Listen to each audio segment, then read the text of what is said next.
ఈరోజు అసెంబ్లీలో మళ్ళీ ముఖ్యమంత్రి చంద్రబాబు నాయుడు గారు మాట్లాడిన మాటలు చూశాక ఇక ఈసారి మారరు. నిజం చెప్పాలంటే ఈ టార్చర్ జనాలకు తప్పదు. ఈ పదే పదే అబద్ధం, దుష్ప్రచారం అవి మానరు. దీని అంతటికీ ఒకటే పరిష్కారం.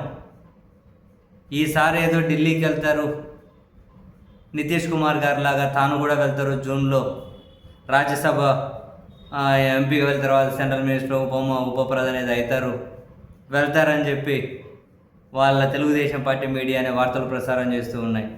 ఒకవేళ అదన్నా నిజమే, ఢిల్లీ కన్నా వెళ్తే కాసింత ఆంధ్రప్రదేశ్ గురించి ఏమైనా తక్కువ పట్టించుకుంటే అప్పుడేమన్నా పదే పదే ఈ దుష్ప్రచారాలు, కాన్ఫిడెంట్గా అబద్ధాలు చెప్పడం తగ్గుతుందేమో. బహుశా అదొకటే జనానికి ఉపశమనం కలిగిస్తుందేమో, అంతకుమించి ఇంకేలేదు. ఈరోజు మళ్ళీ అసెంబ్లీలో అంటూ ఉన్నారు, చిరుపల లడ్డూని వీళ్ళు కల్తీ చేశారు, కావాలనే చేశారు, కుట్రపూరితంగా చేశారు. సిబిఐని సుప్రీంకోర్టు నియమించారు, సిబిఐతో పాటు రాష్ట్ర ప్రభుత్వ పోలీసులు ఉన్నారు, విచారణ చేశారు.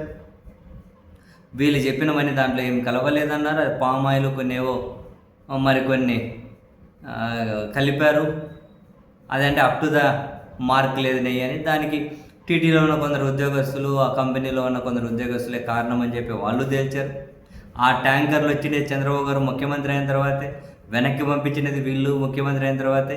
అవి మళ్ళీ వెనక్కి వెళ్ళి పేర్లు మార్చుకొని వేరే పేరుతో మళ్ళీ తిరుమలలోకి వచ్చాయి. వాటిని అలో చేసింది వీళ్ళ పీరియడ్లోనే. మళ్ళీ కల్తీ చేశారు, కుట్రపూరితంగా చేశారు అంటున్నారు. మరి ఇంకా మన ఆంధ్రప్రదేశ్ ముఖ్యమంత్రి, ఉప ముఖ్యమంత్రి, హోమ్ మినిస్టర్, ఈ ముగ్గురితో ఒక కమిటీ వేస్తే బహుశా వాళ్ళు ఏమైనా బ్రహ్మాండమైన నిజాలు నిగ్గు తేలుస్తారేమో, మనకు తెలియదు. ఇంకా వాళ్ళు ఏమైనా నిజాలు నిగ్గు తేలుస్తారేమో. పదే పదే ఎన్నిసార్లు ఒక అబద్ధం చెబుతారు. మళ్ళీ అదే ఇంకోటి, రాజశేఖర రెడ్డి గారు 7 కొండలు 2 కొండలు చేశారు, నేను గట్టిగా ఫైట్ చేస్తే మళ్ళీ 7 కొండలు. ఎన్నిసార్లు మొత్తం ఈసారి ఏం మాట్లాడారు కానీ బయటకు వచ్చారు. రాజశేఖర రెడ్డి గారు 2 కొండల వరకే ఉన్న పరిధిని 7 కొండల వరకు పెంచితే 25 చదరపు కిలోమీటర్ల వరకు ఉన్న పరిధిని 350 చదరపు కిలోమీటర్ల వరకు పెంచితే, కొన్ని పెరెన్నిగన గుళ్ళ దగ్గర అన్యమత ప్రచారాలు చేయకూడదని రాజశేఖర గారు జీవో తీసుకొస్తే, ఈ 2 జీవోలను తిరుమల 7 కొండలు అనబడే విస్తీర్ణం ఏదైతే ఉందో అది రాజశేఖర గారు తీసుకొచ్చిన జీవో, అన్యమత ప్రచారాన్ని కంట్రోల్ చేసుకుంటూ తీసుకొచ్చిన జీవో, ఈ రెంటిని రద్దు చేస్తే అధికారంలోకి వస్తా అని చెప్పి చంద్రబాబు గారు మాట్లాడిన వీడియోలన్నీ బయటకు వచ్చాయి.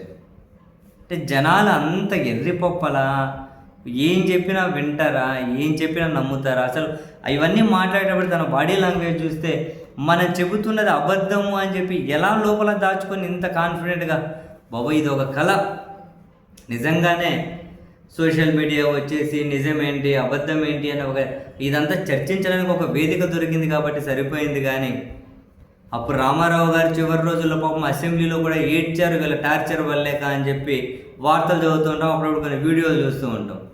ఇప్పటి పరిస్థితిని కనుక అప్పటితో కంపేర్ చేసుకుంటే, ఒక సోషల్ మీడియా లేక వేరే పోటీగా ఉండే మీడియా లేక మొత్తం ఒకటే మీడియా ఉండి, ఆ మీడియా మొత్తం చంద్రబాబు గారి కోసం పనిచేస్తూ అప్పుడు ఇక రామారావు గారిని ఏడవడమేంది, ఇంకెంత తీవ్రంగా దారుణంగా హింసించి ఉంటారన్నా కూడా మనం నమ్మచ్చు. ఇప్పుడు ఇటువంటివన్నీ చూస్తే అవి కూడా నమ్మచ్చు. ఇంకెంత దారుణంగా అప్పుడు 1 వే ఉండింటుంది, 1 సైడ్ ఉండింటుంది. పోయి పదే పదే పదే పదే జనాలకు నెత్తి బొప్పి కడుతుంది మాటలు వినలేక. మళ్ళీ అసెంబ్లీలోనే అబద్ధాలు బొప్పి కడుతుంది. అయినా మారరు.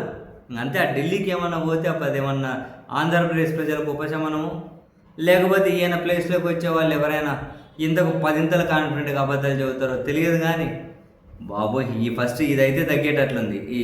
ఈ పెద్ద సార్ కనుక ఢిల్లీకి పోతే అడ్డు అదుపు లేకుండా, ఎట్లయా స్వామి ఇంత అబద్ధాలు.